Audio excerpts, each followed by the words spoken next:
c'est la dernière communication qui va être présentée par Cyril Pernaut. Je vous en dis un mot, c'est un petit peu particulier. Il y a un peu plus d'un an, j'ai été missionné par le Collège de chirurgie viscérale et digestive et les deux présidents des CNU de mettre au point un programme de formation pratique à la gestuelle pour les internes en chirurgie viscérale et digestive dans le cadre de l'ex-future réforme du TES de chirurgie viscérale et digestive.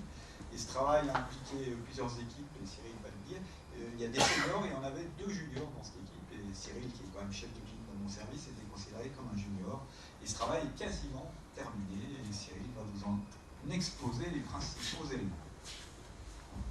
Merci beaucoup. Je vous remercie de me donner l'opportunité de présenter ce travail. C'était une commission de 8 personnes qui a travaillé pendant 1 an et demi pour élaborer ce programme. Ça représente beaucoup de travail dans les sessions. On s'est vu au total 6 journées entières, donc on a été ensemble enfermés dans la même pièce pendant une bonne 50aine d'heures pour réaliser ce référentiel, plus de travail entre les sessions et beaucoup de mails. Donc je vais vous présenter ce travail, la façon dont on l'a élaboré et puis le résultat presque final. Donc voilà les gens qui ont participé à la commission.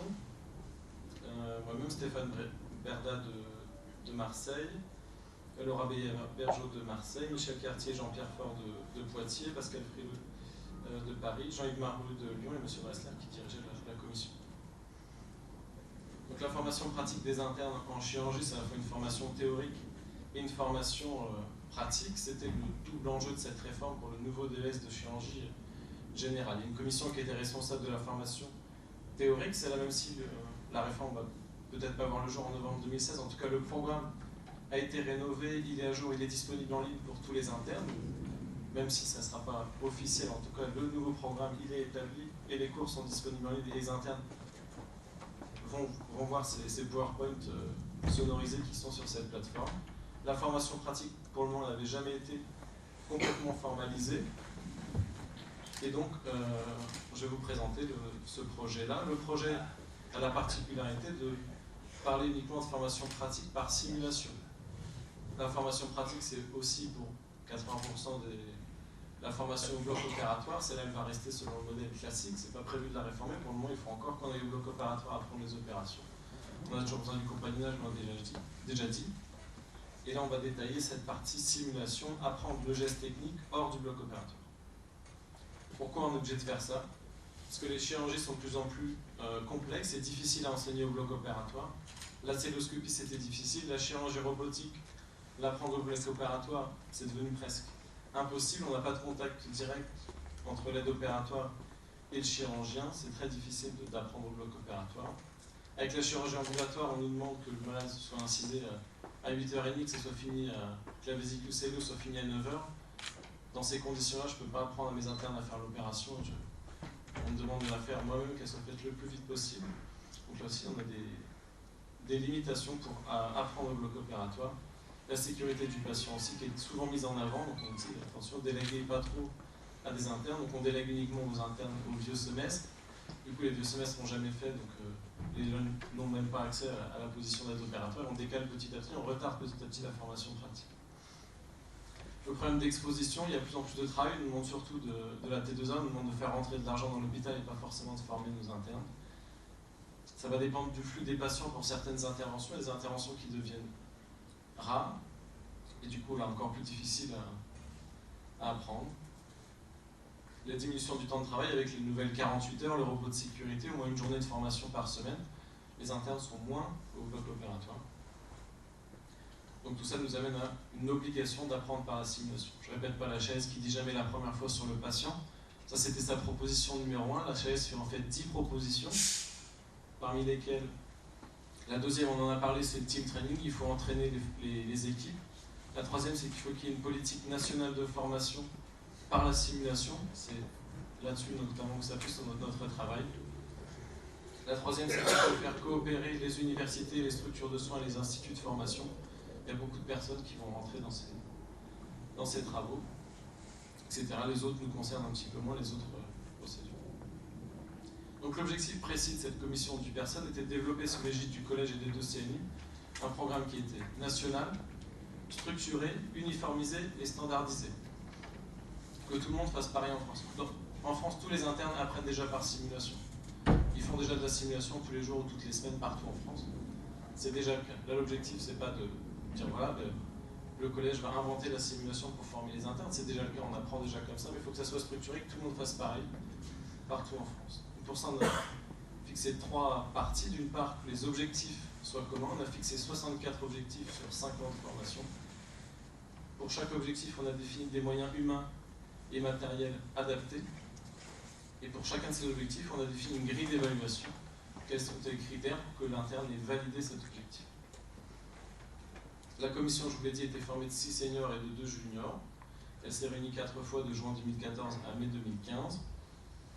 Elle va poursuivre son travail l'année prochaine par un cycle de validation. Ça va être validé par les collèges, ça va être validé par les coordinateurs de DES de chirurgie générale. Puis ça va être testé sur les internes de la prochaine promotion en novembre 2015. Dans les centres des membres de la commission, on va tester ce protocole avant de le proposer en novembre 2016. Qu'il soit ou pas dans la réforme du DES, je pense qu'il sera proposé pour tous les internes de chirurgie digestive français. Comment on a travaillé dans cette commission? Pour la première partie des objectifs et les moyens, on a fait une consensus par méthode Delphi à 2 tours. Pour ceux, vous avez sans doute l'expérience des conférences de consensus, c'est difficile. 8 chirurgiens, donc 6 seniors avec fort tempérament, que vous mettez dans une pièce et vous leur demandez de se mettre d'accord sur les 8 choses les plus importantes que doit savoir faire un interne de première année de chirurgie digestive. C'est pas simple. Le chirurgien qui est spécialisé de la chirurgie hépatique dirait quand même qu'il faudrait quand même qu'il ait au moins touché un petit peu le foie en première année, parce que même c'est vachement important. Celui qui fait de la chirurgie robotique, il faudrait quand même qu'il y ait du robot dans le programme. Celui qui a un grand celluloscopiste dit la celluloscopie c'est quasiment 3/4 de la chirurgie digestive, il faut l'apprendre avant la laparotomie, etc. Donc le consensus, il y avait des questionnaires, on a regroupé toutes les propositions de tous les membres de la commission, puis on a soumis un questionnaire, puis il était coté entre les sessions de façon itérative, on renvoyait le même et j'en mettais de façon anonyme des notes et à la fin on reclassait les items jusqu'à obtenir un consensus en disant d'accord, ces 8 points-là sont le plus important pour les membres de la commission.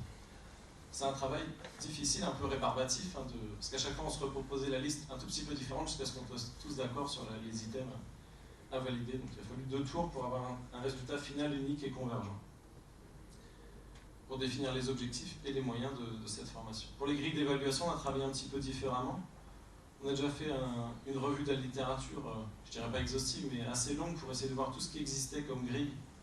Et il y en a beaucoup, on a trouvé 400 à 500 grilles qui validaient les compétences des chirurgiens digestifs dans la littérature française et internationale. On a regroupé aussi une bonne 50aine de grilles utilisées dans nos propres institutions, parce que chacun avait développé ses propres grilles. Finalement, sur nos 64 items, il y avait peut-être une dizaine d'items pour lesquels il n'existait pas encore de grille d'évaluation. Et là, on les a développés au cours de nos réunions, on a listé les items. Et à la fin, on a validé tous ensemble chacun des critères des 64 objectifs. Donc pour chacun des objectifs, il y a entre 8 et 20 items à valider, ce qui fait au total entre 500 et 1000 critères d'évaluation de la compétence du chirurgien digestif. Voilà les objectifs de la pré-rentrée. Vous serez peut-être surpris sur le fait qu'ils sont assez simples, parce que souvent quand on va à la conférence de consensus, on va au minimum qui est valable pour tous les chirurgiens français dans tous les hôpitaux de France, donc c'est pas forcément des choses très ambitieuses, vous allez voir.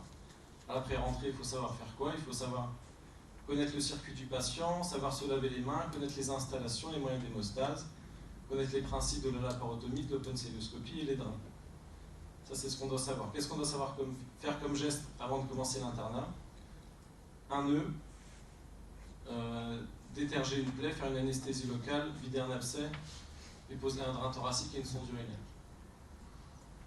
En première année d'internat, qu'est-ce qu'on doit savoir faire?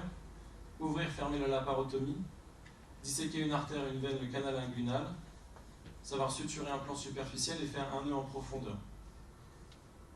En celluloscopie, savoir faire le pneumopéritoine, les trocars, manipuler la caméra et les pinces dans la cavité abdominale. Vous voyez que dans ce programme, il n'y a aucune intervention. Il n'y a pas d'opération dans ce programme, c'est uniquement de la gestuelle.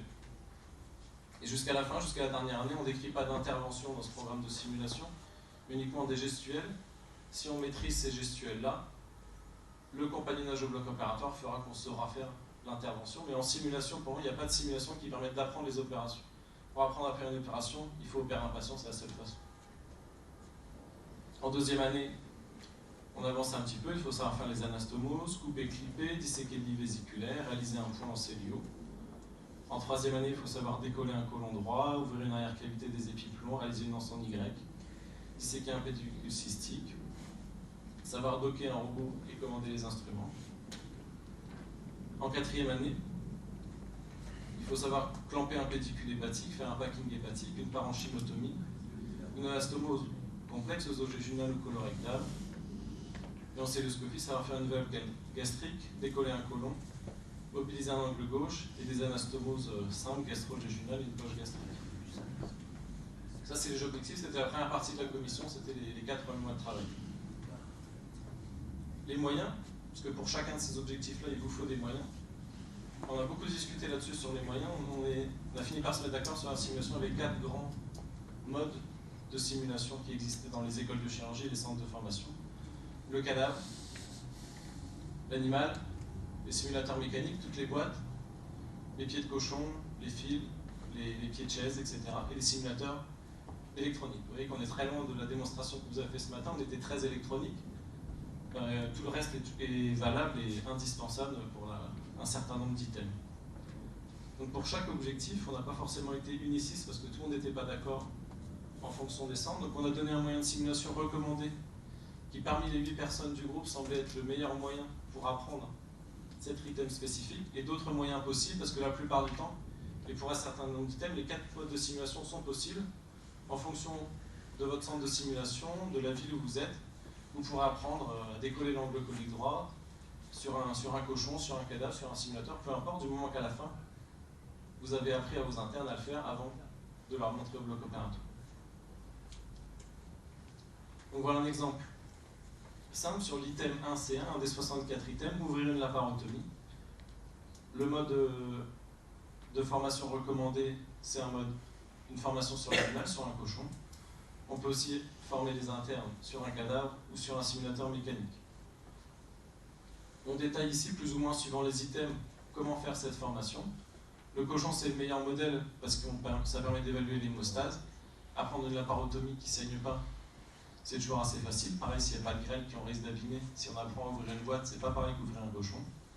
Le cadavre, c'est une alternative possible pour l'objectif d'enseignement, mais il nous paraissait trop coûteux et difficile d'accès. Il n'y a pas beaucoup de cadavres, c'est peut-être pas la peine d'utiliser ça pour apprendre à faire une laparotomie. Il y a plus simple et moins cher. Les simulateurs mécaniques, une boîte c'est bien, mais on n'apprend pas complètement à ouvrir une laparotomie si on n'a pas un muscle qui se tienne, un intestin grêle qui bouge en dessous. La possibilité de faire des erreurs finalement. Sur la boîte, on ne peut pas faire d'erreurs d'ouverture de laparotomie. Voilà, on a l'ensemble des items. Ça, c'est un exemple d'item pour la deuxième année. Un item pour lequel on était tous d'accord que le seul modèle possible était l'animal et que les autres modèles n'étaient pas adaptés pour apprendre à disséquer un méso et à sectionner un intestin au bon endroit. Si on a quelque chose qui ne saigne pas, c'est pas bon. Donc le seul modèle actuellement disponible qui permet d'apprendre à faire ça, c'est le cochon. Pour disséquer un pédicule cystique, là c'est l'inverse, tout est possible. On a les simulateurs électroniques qui sont très bien, vous avez testé pour la vésicule. On peut apprendre sur une boîte avec un organe ex vivo. On peut apprendre sur le cadavre, sur l'animal, tout est possible. Donc là c'est un peu la liberté de chaque école de chirurgie et de chaque coordinateur local. Apprenez à vos internes à disséquer un pédicule cystique, peu importe le moyen que vous choisissez, tous les moyens sont relativement corrects. Pour la poche gastrique, même chose. On peut l'apprendre sur le cadavre, c'est sans doute la meilleure façon parce que c'est la plus anatomique. Mais pourquoi pas sur un animal? On peut très bien apprendre à découper une poche gastrique pour un bypass sur un animal. Il y a des simulateurs mécaniques qui sont maintenant d'excellente qualité avec des tissus en silicone, voire de l'impression 3D qui permet d'avoir des tissus de relativement bonne qualité et d'apprendre le geste. Les simulateurs électroniques ne sont pas parfaits, mais ils proposent quand même d'apprendre ce geste de poche gastrique. Ça, c'est les 2 premières parties. Vous voyez déjà un gros travail qui a été effectué. Troisième partie, là on ne pensait pas avoir forcément une charge aussi lourde, c'est se mettre d'accord sur les critères d'évaluation. Pour chacun de ces items maintenant, comment on va savoir si l'interne il a fait bien ou pas? On lui a fait faire, avant qu'il aille au bloc opératoire, une poche gastrique sur un cochon, est-ce qu'il a bien fait ou pas? Il faut se mettre d'accord sur les critères qu'on va choisir. Alors on a divisé en 2 parties, une partie critères qu'on a utilisés pour chaque item, c'est les critères généraux. C'est les plus utilisés dans la littérature de pédagogie chirurgicale, c'est les critères OSAT et GOLS. On a simplement traduit en français la référence mondiale utilisée depuis plus de 20 ans sur l'évaluation des compétences des chirurgiens. On l'a traduit en français, ça nous paraissait la meilleure chose, et je vais vous les montrer après. Et pour chaque item, une grille spécifique qui correspond pour la plupart à des erreurs à ne pas faire ou à des résultats finaux de bonne qualité. Là, on les a issus de la littérature ou des grilles de membres de la commission, où on les a créés pour les quelques items où ça n'existait pas. Voilà la grille générale qui va être utilisée, donc une grille OSATS Goals traduite en français. C'est les critères de bonne qualité du geste. Il faut respecter le tissu, il faut être efficient, manipuler correctement les instruments, bien connaître ses instruments, utiliser correctement son aide, avoir un geste fluide et anticiper la procédure, connaître les différents temps de la procédure. Se rajoute dans celluloscopie 2 items spécifiques, avoir une bonne perception de la profondeur et une bonne dextérité bimanuelle. Chaque item est coté de 1 à 5 et permet de valider ou non l'interne sur l'item en question. Un exemple de checklist spécifique pour un critère, exemple pour ouvrir la laparotomie. L'interne doit tenir son bistouri perpendiculairement au bloc cutané, l'incision doit être d'un seul tenant, l'incision doit être sur la bonne trajectoire et pas trop profonde.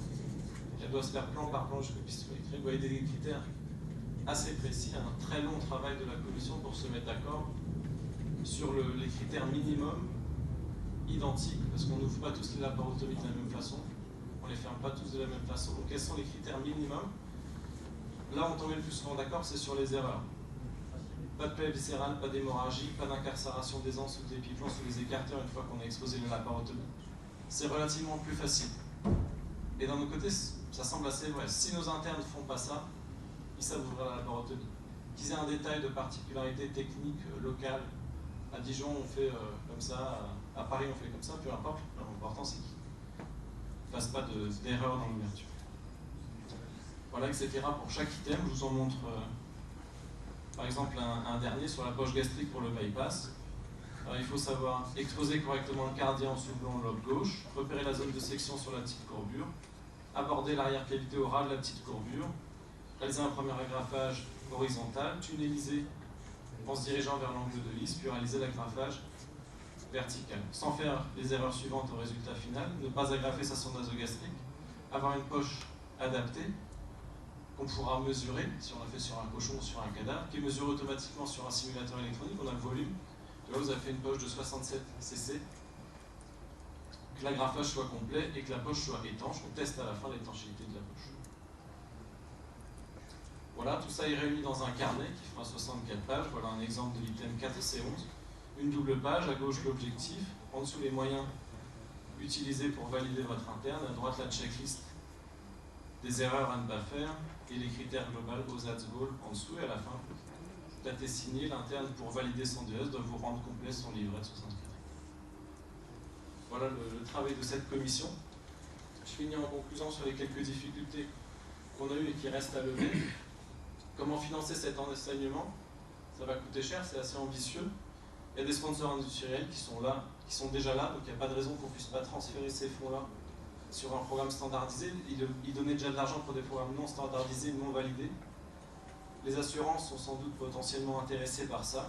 Les internes pourront payer. Les internes payent déjà beaucoup d'argent. Moi, j'ai compté sur mon internat, j'ai dépensé plus de 15 000 € en déplacement et en training, en simulation au total. Je me suis promené un peu partout en France pour aller faire des cochons, faire des simulateurs, m'entraîner dans des centres. Et au total, cet argent-là, si on me dit de le dépenser sur un programme certifié standardisé qui me donne mon diplôme, je le dépenserai ici plutôt que dans des boîtes privées qui me demandent beaucoup d'argent, parfois pour des choses qui ne sont pas forcément aussi valides. Tous les moyens matériels ne sont pas disponibles partout dans les facultés. Il y a beaucoup d'items simples qu'on peut enseigner localement avec un moyen de simulation adapté. Il y a quelques items très spécifiques où il faudra sans doute se déplacer à l'échelon interrégional, voire national, mais il n'y en a pas tant que ça. Vous voyez, dans le programme, on demande à apprendre des choses simples. Le problème des tuteurs, on en a parlé tout à l'heure avec la subsidiarité, ce ne sera pas forcément des professeurs qui vont passer les journées à l'école de chirurgie pour former, ça peut être les PH, les assessés, voire les techniciens de simulation.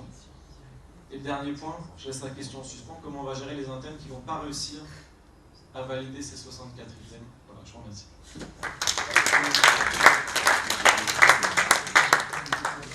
Questions, commentaires avant la fin de séance. Alors,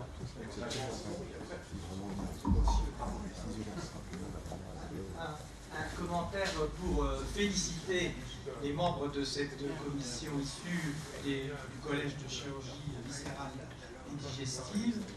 dont j'ai assuré le secrétariat général pendant des années et qui est passé vraiment à un stade d'efficacité remarquable. Je pense que c'est une très bonne démarche, même si au départ, effectivement, il y a des choses qui semblent banales, mais je pense que les jeunes sont assez demandeurs de ça, et comme tu vas rencontrer à l'académie au mois de juin le conseil des jeunes chirurgiens, je pense qu'ils vont être tout à fait preneurs de ce genre de choses, même si là on se met déjà dans une filière. Je ne sais pas si les urologues ou les orthopédistes sont déjà aussi avancés, mais ça ne m'étonnerait pas, étant donné que nous on était un petit peu à la traîne. En tout cas, félicitations, c'est un travail assez titanesque, mais bien sorti. Je pense que c'est bien d'avoir pris l'écoute et l'aide des plus jeunes pour savoir où se diriger. En tout cas, félicitations. Oui, merci. Bon, je suis Raymond Lys de Luxembourg. J'étais 12 ans président des médecins hospitaliers européens.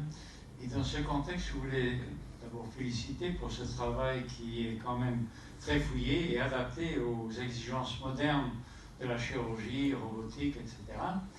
Mais est-ce que vous avez aussi fait des réflexions dans le contexte de la circulation actuelle des médecins en Europe? Parce que il se peut très bien qu'en Grèce ou en Italie, on n'avait pas les mêmes critères que vous avez élaborés. Parce que ça, c'est quand même, ce sont quand même des questions avec l'ouverture des frontières qui vont nous traverser pendant un certain temps. Je vais répondre. On a le problème déjà au quotidien.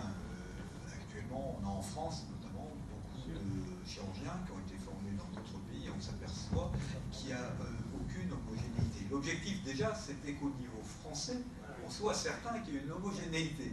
Alors après, je pense que c'est à d'autres instances de discuter cela, mais il y a une nécessité pour répondre à ça. Et moi, enfin en tout cas l'objectif de la commission du collège, c'était qu'on s'assure que tous les internes français dans le cadre du DES aient au minimum la même formation pratique et qu'ils l'aient validée. Et ça, je pense, c'est une démarche qui n'avait jamais existé et qui aujourd'hui nous paraissait indispensable. Alors qu'après, on l'étend au niveau européen, certainement, et je suis d'accord avec vous, on voit des disparités.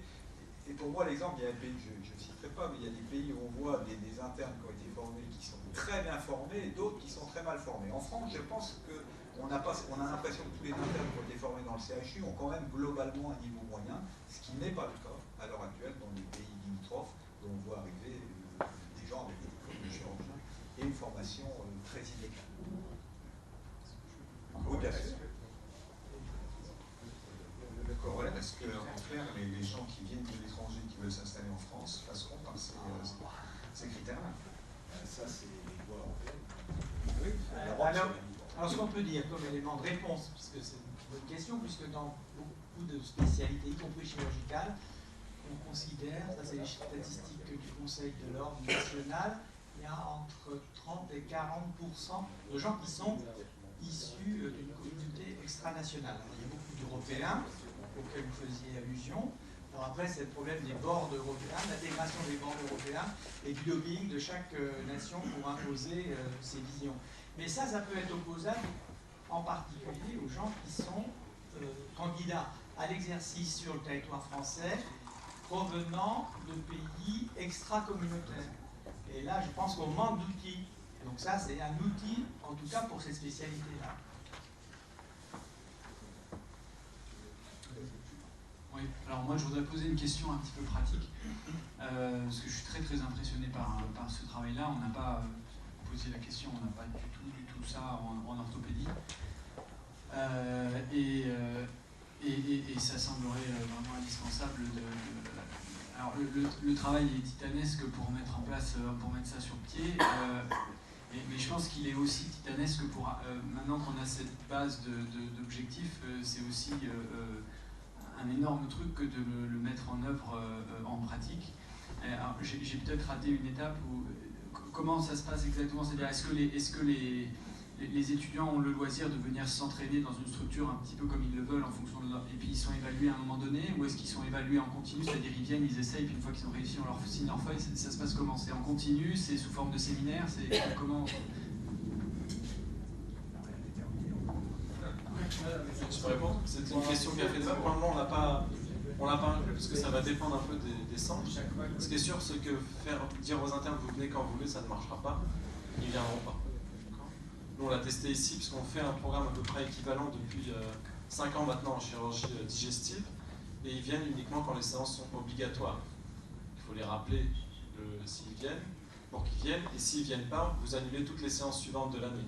Vous voyez que rapidement, les internes viennent à toutes les séances. Alors, une ou plusieurs répétitions, ça va dépendre beaucoup du budget. Normalement, c'est plusieurs répétitions. Si vous faites une seule fois ou 2 fois le geste, ça n'a pas d'intérêt de faire une formation, il faut que ce soit répété. Alors voilà, ça c'est... Plutôt sous forme de séminaire, avec une validation du séminaire. Il n'y aura pas vraiment de schéma général. Les coordonnateurs, en tout cas pour la chirurgie digestive, on a dit que les coordonnateurs locaux et interrégionaux, ce sont eux les responsables de l'enseignement et c'est eux qui vont être responsables de la validation. Donc à la limite, ils peuvent organiser les choses comme ils veulent, je ne suis pas sûr. Mais il est important, d'une part, le rôle de coordonnateur est important. Et déjà pour l'enseignement théorique, on a nommé des tuteurs. L'enseignement théorique, par exemple, vous avez vu sur e-learning, qu'on n'a pas détaillé là, on a nommé même des tuteurs qui ne sont pas dans l'interrégion. Le tuteur est censé suivre au fil de l'eau l'évolution de ce qu'il a. Par exemple, on a chacun d'entre nous 2 internes. Et on est censé suivre déjà sur le e-learning. Et on pourrait imaginer un petit peu la même procédure pour voir si le gars, au bout de 3 mois, 6 mois, s'il n'a encore rien fait dans son programme de T1, s'il est en T1, et là, avoir un signal d'alarme. Donc on a des idées. Le tutorat est sûrement une idée. Oui. Vous avez essayé d'évoquer toutes les spécialités. Pour l'urologie, je pense que pour l'urologie, on avait été des précurseurs. Bertrand Doré, qui a été l'un des présidents du collège, ne me contredira pas, il y a une dizaine d'années, on avait créé un cahier d'interne. Ce cahier d'interne était, et là maintenant on a pris du retard parce qu'il était moins fouillé que ce que vous avez là, parce que c'était véritablement basique, c'est le nombre d'interventions réalisées à qui ou pas. Le grand problème, c'est celui que vous venez d'évoquer, c'est les tuteurs.